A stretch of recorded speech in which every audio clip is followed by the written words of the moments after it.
Xin chào quý vị và các bạn. Chào mừng đến với chương trình Á Lục Ký. Hôm nay chúng ta tiếp tục loạt chương trình về đảo Phú Quốc, hòn đảo mà người Khmer gọi là Cô Trao. Trong những chương trình trước, chúng ta đã đi qua gần 400 năm lịch sử của hòn đảo này. Chúng ta đã thấy chủ quyền Việt Nam được xác lập từ thời Mạc Cửu, được củng cố qua Nghị định Brevia năm 1939 và được khép lại bằng những văn kiện pháp lý mà ngay cả những nhân vật dân tộc chủ nghĩa nhất trong lịch sử Campuchia cũng từng phải công nhận. Về mặt pháp lý và ngoại giao, câu chuyện chủ quyền Phú Quốc đã kết thúc từ rất lâu. Nhưng có một câu chuyện khác chưa bao giờ kết thúc. Nó không nằm trên bản đồ hay trong các hiệp ước, mà nằm trong tâm trí của hàng triệu người Khmer. Những người đến hôm nay vẫn xem Cô Trao như một vết thương chưa lành. Á Lục Ký không có tham vọng phán xét vết thương, đó là thật hay chỉ là một ảo ảnh chính trị. Chúng tôi chỉ muốn kể lại một câu chuyện có thật, dựa trên tư liệu có thể kiểm chứng để quý vị tự rút ra kết luận của riêng mình. Và không nơi nào câu chuyện đó lộ rõ hơn qua số phận của một con người cụ thể. Cuối tháng 8 năm 2015, một bức ảnh xuất hiện trên trang Facebook cá nhân của một người đàn ông Campuchia. Trong ảnh là một khẩu súng ngắn đặt cạnh những viên đạn xếp ngay ngắn. Dòng chữ đi kèm chỉ có một mục đích, đó là đe dọa lấy mạng người khác. Người bị nhắm tới không phải một nhà báo đối lập, cũng không phải một nhà hoạt động nhân quyền lưu vong. Đó là người sắp trở thành Chủ tịch Viện Hàn Lâm Hoàng gia Campuchia, cơ quan học thuật cao nhất của quốc gia này. Người khi đó đang thực hiện một nhiệm vụ do chính phủ Campuchia giao phó. Ông đã làm gì để phải trả giá bằng chính mạng sống của mình? Để hiểu vì sao một học giả lại trở thành mục tiêu của một lời đe dọa giết người, chúng ta cần quay lại rất xa về một ngôi làng nhỏ tên là Ta Koi, thuộc xã Prek Dambuk, huyện Srei Santhor, tỉnh Kampong Cham, năm 1965. Một cậu bé tên Sok Touch chào đời tại đó. 5 năm sau, khi hoàng thân Norodom Sihanouk bị phế truất, đất nước Campuchia rơi vào nội chiến, cậu bé 5 tuổi phải cùng cha chạy trốn vào rừng sâu. Không biết mình đang chạy trốn khỏi điều gì, chỉ biết phải chạy. Chi tiết bất ngờ nhất trong cuộc đời Sok Touch có lẽ là điều rất ít khán giả từng nghe tới. Từ năm 1979 đến năm 1982, khi chính quyền trung ương của Khmer Đỏ đã sụp đổ nhưng tàn quân của Pol Pot vẫn còn hoạt động trong rừng, cậu thiếu niên Sok Touch bị buộc phải cầm súng, phục vụ cho chính lực lượng đã tàn phá đất nước mình. Sau này, khi đã là một học giả có tên tuổi, ông chỉ nói ngắn gọn về giai đoạn đó, rằng bản thân chỉ là một nạn nhân, giống như hàng vạn đứa trẻ khác dưới chế độ đó. Đây là chi tiết đáng để chúng ta dừng lại một chút. Một người từng bị ép cầm súng khi còn là trẻ con, lớn lên lại chọn con đường đối đầu trực diện với những kẻ đang kích động một cuộc xung đột vũ trang mới. Với ông, chiến tranh không phải một khái niệm trừu tượng trong sách sử, mà là ký ức có thật. Và có lẽ chính vì vậy, ông không cho phép mình đứng ngoài cuộc khi thấy đất nước một lần nữa bị đẩy về phía bờ vực.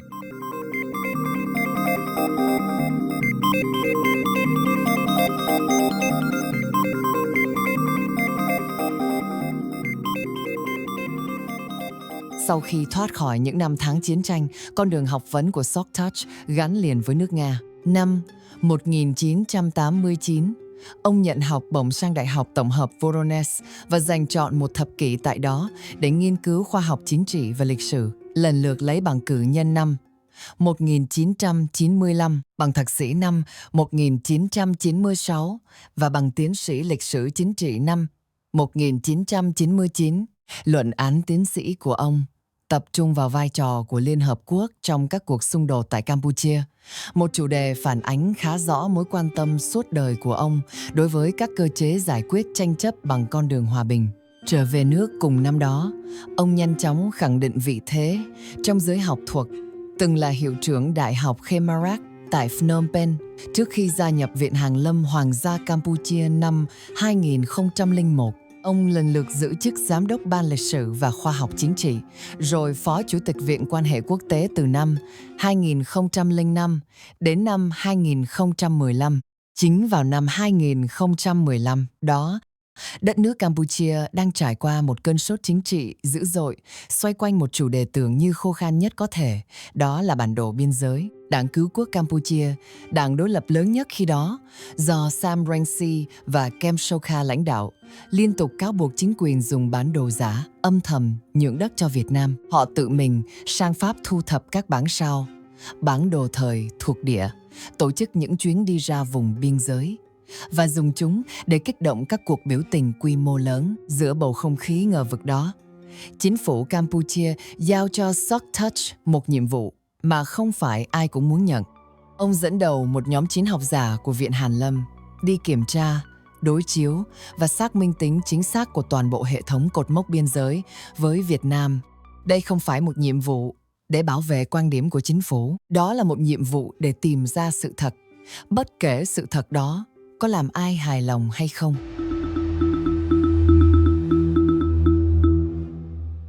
Nhóm nghiên cứu của Sokhtouch thu thập và đối chiếu 7 nguồn bản đồ khác nhau, gồm bản đồ của Pháp, của Thư viện Quốc hội Hoa Kỳ, của Liên Hợp Quốc, của các nước láng giềng và quan trọng không kém, cả những bản đồ do chính Đảng Cứu quốc Campuchia cung cấp. Ông đặt ra một nguyên tắc rất khắt khe, đó là từ chối bất kỳ tài liệu nào thiếu tính xác thực, kể cả những tài liệu chỉ tồn tại dưới dạng ảnh chụp hay bản sao không rõ nguồn gốc.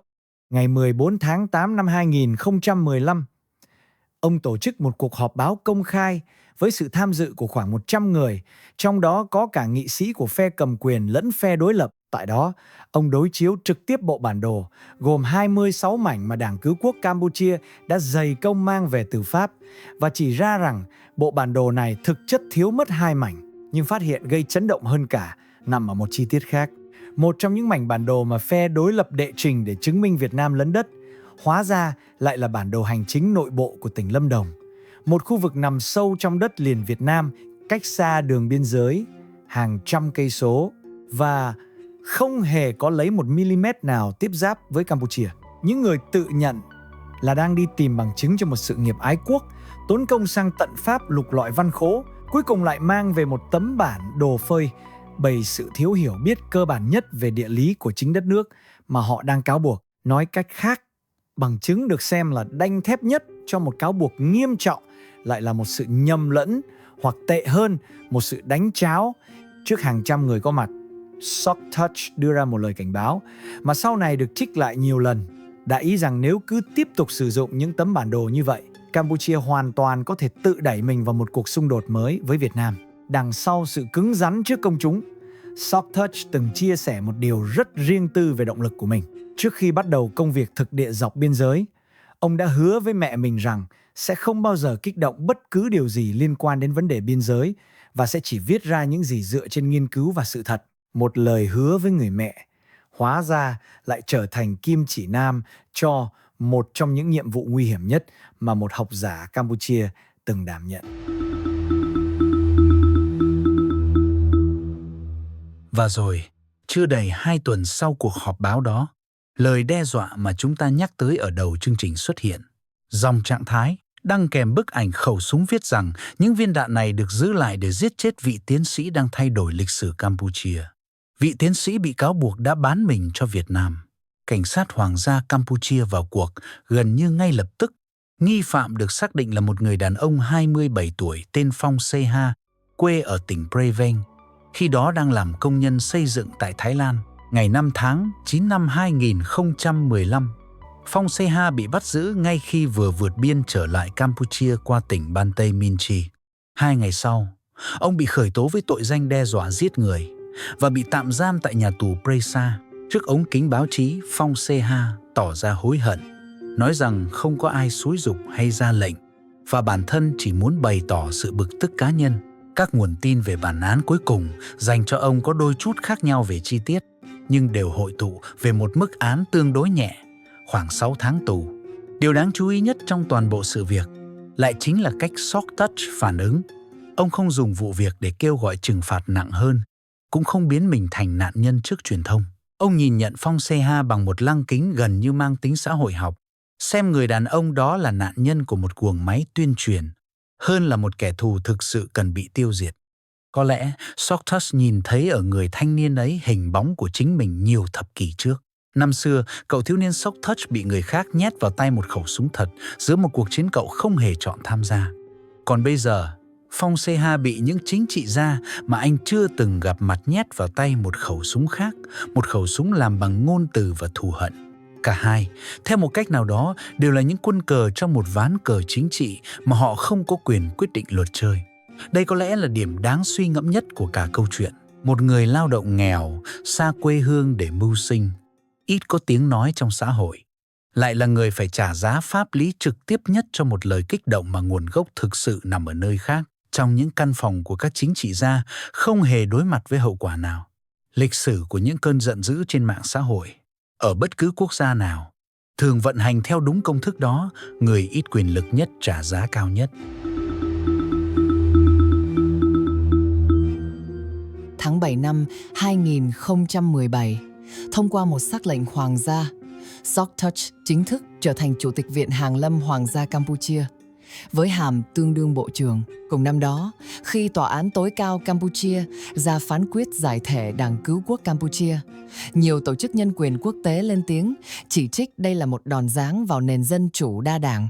Socktouch lại công khai gọi quyết định giải thể này là một bước củng cố dân chủ, cho rằng những phát ngôn chia rẽ của lãnh đạo đảng này mới là nguyên nhân gây bất ổn xã hội. Hai cách nhìn hoàn toàn trái ngược về cùng một sự kiện. Và điều đó cho thấy Socktouch không phải một nhân vật trung lập tuyệt đối về mọi mặt. Ông có lập trường chính trị rõ ràng, chỉ là lập trường đó luôn đi kèm với việc trưng ra bằng chứng cụ thể. Khoảng trống chính trị sau khi Đảng Cứu quốc Campuchia bị giải thể đã mở đường cho hàng loạt đảng phái nhỏ xuất hiện trước cuộc bầu cử tháng 7 năm 2018, nổi bật nhất trong số đó, với những tuyên bố cực đoan nhất là đảng Khmer Rise Party, thành lập chỉ 90 ngày trước bầu cử bởi một nhân vật tên Soksovan Vattanasabung, thường được biết đến với biệt danh William Quang. Cương lĩnh của đảng này mang màu sắc bài ngoại rõ rệt. Họ tuyên bố, dù không có căn cứ xác thực, rằng 99% người nhập cư tại Campuchia là người Việt Nam, và cam kết nếu đắc cử sẽ trục xuất toàn bộ người nhập cư bất hợp pháp chỉ trong vòng 72 giờ. Trong cuộc bầu cử đó, đảng cầm quyền giành trọn 125 ghế quốc hội, còn đảng của William Quang chỉ nhận được vỏn vẹn 0,35% số phiếu, một kết quả gần như bị cử tri khước từ hoàn toàn. Nhưng thất bại trong lá phiếu không có nghĩa là mất quyền lực. Tháng 8 năm đó, Thủ tướng Hun Sen thành lập một hội đồng tư vấn tối cao, quy tụ 19 đảng phái nhỏ không giành được ghế nào trong quốc hội. Chỉ qua một đêm, William Quang được phong hàm bộ trưởng cấp cao. Một chính đảng chưa từng thắng nổi một ghế quốc hội nào, bỗng nhiên có được vị thế, nguồn lực và một sân khấu chính trị chính thức. Có sân khấu trong tay, đảng Khmer Rise Party phát động chiến dịch mang tên một dấu vân tay vì Cold Trial, đặt mục tiêu thu thập 50.000 chữ ký để đệ trình lên Hội đồng Hiến pháp, yêu cầu mở lại đàm phán, đòi lại Phú Quốc từ Việt Nam. Bộ Nội vụ Campuchia lập tức lên tiếng, gọi đây là một phong trào bất hợp pháp và cảnh báo rằng nó có thể kích động một cuộc xung đột vũ trang mới với Việt Nam. Chính quyền Phnom Penh cũng giới hạn hoạt động thu thập chữ ký chỉ trong khuôn viên trụ sở đảng, cấm xuống đường, cấm dùng loa phóng thanh. Socktouch, với tư cách người vừa dẫn đầu công tác xác minh biên giới, công khai gọi chiến dịch này là một chiêu trò chính trị thuần túy, không có giá trị thực tế nào. Đến giữa năm 2019, Đảng Khmer Rise Party tuyên bố đã thu được hơn 40.000 chữ ký, nhưng chỉ khoảng 30.000 được xác nhận là hợp lệ. Phản ứng của đảng này trước lời chỉ trích của Socktouch không phải bằng lập luận học thuật, mà bằng một lá đơn kiện. Họ đưa ông ra tòa án sơ thẩm Phnom Penh với 2 tội danh kích động và lạm quyền, cho rằng những phát ngôn của ông khiến người dân sợ hãi, không dám tham gia điểm chỉ ủng hộ chiến dịch. Ngày 10 tháng 5 năm 2019, Socktouch có mặt tại tòa theo giấy triệu tập. Ông giữ nguyên lập trường, nói rằng phong trào đòi lại Cotra là điều không thể xảy ra, và bày tỏ tin tưởng rằng tòa án sẽ sớm bác bỏ một vụ kiện mà ông gọi thẳng là lãng phí thời gian. Và đúng như vậy, vụ kiện không đi đến bất kỳ cáo trạng hay bản án nào đối với ông. Nhưng câu chuyện của William Quang không dừng lại ở đó, và đoạn kết của nó xứng đáng được kể riêng. Tháng 5 năm 2020, ông bị tước tư cách thành viên Hội đồng Tư vấn tối cao. Tháng 12 năm 2021, cảnh sát Hoàng gia Campuchia bắt giữ ông với cáo buộc cầm đầu một băng cướp có vũ trang, đột nhập nhà riêng của một nữ doanh nhân bán mỹ phẩm trực tuyến để cướp tài sản. Tháng 8 năm 2022, tòa án tuyên án ông 9 năm tù vì tội trộm cắp có tình tiết tăng nặng và tàng trữ vũ khí trái phép. Người từng tuyên bố sẽ trục xuất toàn bộ người nhập cư trong 72 giờ để bảo vệ chủ quyền quốc gia, cuối cùng phải đứng trước tòa để giải trình về một vụ cướp trang sức, không phải về một hòn đảo. Theo lời khai của chính ông trước cơ quan điều tra, động cơ của vụ cướp đơn giản chỉ là cần tiền trang trải cho trụ sở đảng đang nợ tiền thuê nhà, cộng thêm sự ganh ghét với lối sống phô trương của nạn nhân trên mạng xã hội. Chủ nghĩa dân tộc cực đoan hóa ra đôi khi chỉ là tấm bình phong cho những tính toán tầm thường nhất. Tàn dư của đảng Khmer Rise Party, theo một số ghi nhận, về sau bị sáp nhập vào một liên minh gồm 29 đảng chính trị nhỏ, đặt dưới sự bảo trợ của chính đảng cầm quyền mà họ từng công kích.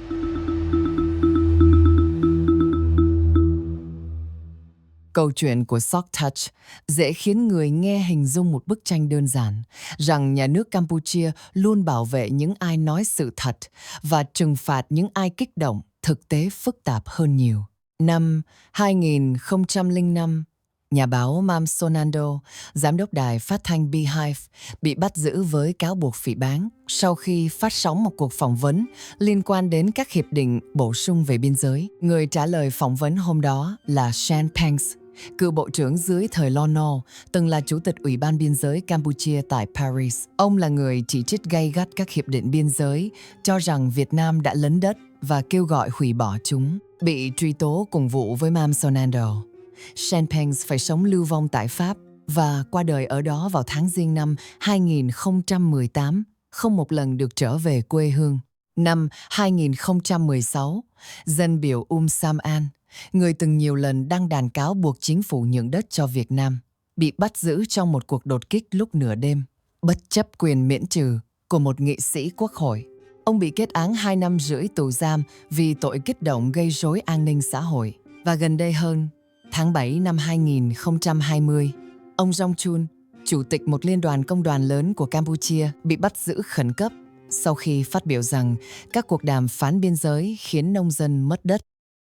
Đến tận năm 2024, bản án đối với ông vẫn được tòa án tối cao giữ nguyên, kèm theo lệnh cấm hoạt động chính trị và cấm xuất cảnh trong nhiều năm. Các tổ chức như Freedom House và Ủy ban Bảo vệ Nhà báo đã nhiều lần lên tiếng, cho rằng việc dùng tội danh kích động hay phỉ báng để xử lý những phát ngôn về biên giới là một hình thức bóp nghẹt tự do ngôn luận. Ở chiều ngược lại, chính quyền Campuchia luôn khẳng định đây là biện pháp cần thiết để bảo vệ an ninh quốc gia tại một đất nước từng bị chính chủ nghĩa dân tộc cực đoan đẩy vào diệt chủng.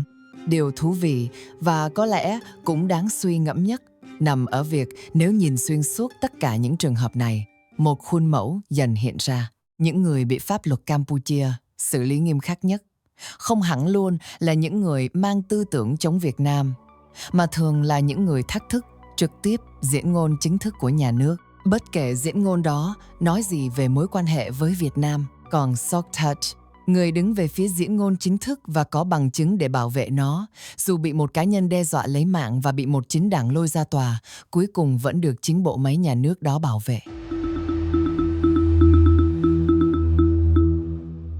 Hãy hình dung lại một lần nữa hình ảnh cậu bé 5 tuổi chạy vào rừng sâu năm 1970, không hiểu vì sao mình phải chạy, chỉ biết bấu chặt lấy tay cha. Rồi hình dung cậu thiếu niên vài năm sau đó bị đặt một khẩu súng thật vào tay giữa một cuộc chiến mà cậu không hề chọn tham gia. Và giờ đây, hãy đặt hai hình ảnh đó cạnh hình ảnh một người đàn ông trung niên đứng trước hàng trăm ống kính máy ảnh trong một cuộc họp báo. Tay không cầm súng, chỉ cầm những tấm bản đồ lặng lẽ chỉ ra từng mm sai lệch để chứng minh một sự thật mà nhiều người không muốn nghe. Người đàn ông đó, nhiều năm trước, đã hứa với mẹ mình rằng sẽ không bao giờ dùng bạo lực hay kích động để giải quyết bất cứ điều gì liên quan đến biên giới quê hương. Ông đã giữ đúng lời hứa đó, ngay cả khi chính mạng sống của ông bị đem ra làm vật đặt cược. Đến năm 2026, Sokhtach vẫn ngồi ở vị trí Chủ tịch Viện Hàn Lâm Hoàng gia Campuchia, khung pháp lý mà ông từng dùng cả tính mạng để bảo vệ.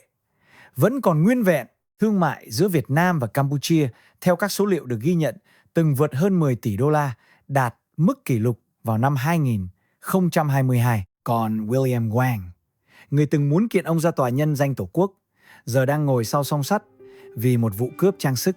Nhưng có một câu hỏi mà ngay cả một tấm bản đồ chính xác nhất, một bản án công bằng nhất cũng không thể trả lời trọn vẹn.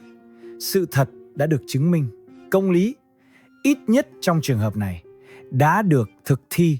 Vậy tại sao chỉ vài năm sau khi câu chuyện của Songtouch khép lại, một tin đồn khác lần này xoay quanh một hiệp định mang tên Khu vực Tam giác Phát triển Campuchia, Lào và Việt Nam lại một lần nữa khiến hàng chục nghìn người Campuchia, cả trong nước lẫn hải ngoại, xuống đường và hàng chục người phải vào tù? Có lẽ một tấm bản đồ chỉ có thể chứng minh nơi đường biên giới đi qua. Nó không thể chứng minh được vì sao nỗi sợ mất nước, một khi đã ăn sâu vào tâm trí của một dân tộc từng đứng bên bờ diệt vong, lại khó có thể bị xóa bỏ chỉ bằng sự thật mà thôi. Hẹn gặp lại quý vị và các bạn trong kỳ phát sóng tiếp theo của Á Lục Ký.